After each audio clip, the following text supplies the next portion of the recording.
नमस्ते. अगं तू असं का केलंस?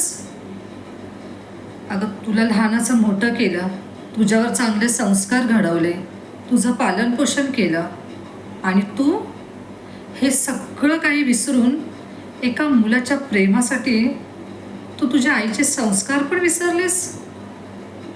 अगं आज 25 वर्ष तुझ्यासाठी जे काही केलं ना मी, ते जर मी स्वतःसाठी केलं असतं ना, तर मी आज माझं भविष्य घडवलं असतं. पण मी माझ्या भविष्याचा जर विचार न करता तुझ्यासाठी माझं सर्वस्व दिलं ग. आणि तू काय केलंस? माझ्या प्रेमाचा देखील विचार नाही केलास. तू माझ्या प्रेमाचा अपमान केलायस. मी तुला लहानाचं मोठं केलं आणि एका मुलाच्या प्रेमात येऊन तू पळून जाऊन लग्न केलंस. अगं एकदा तरी विचारलं असतंस ना मला, तर मी तुला प्रेमाने आनंदाने हो बोलले असते का? पण एकदा तरी सांगायचं होतं मला की तुझं कुठल्या मुलावरती प्रेम आहे. पण नाही, तुझ्या प्रेमासाठी, तुझ्या स्वार्थासाठी इतकी मतलबी झालीस तू. नाही, हे चुकीचं आहे. आज तू तुझ्या आईच्या डोळ्यात अश्रू आणलेस. अगं काय नाही केलं तुझ्यासाठी मी.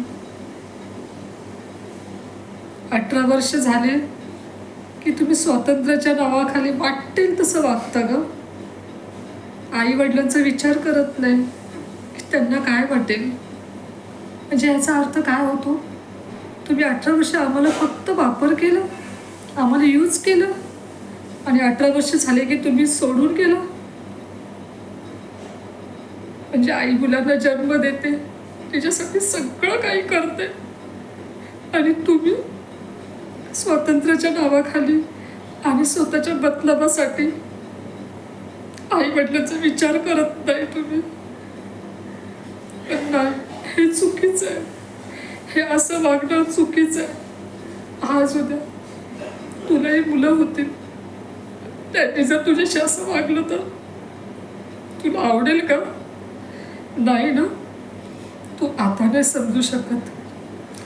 ज्या वेळेस तू आई होशील ना, त्याच वेळेस तुला माझ्या भावना समजतील. तोपर्यंत नाही. पण तेव्हा तेव्हा समजूनही काही त्याचा उपयोग नाही. कारण तेव्हा वेळ गेलेली असेल आणि ती वेळ नाही परत आणता येणार नाही ती. नमस्ते.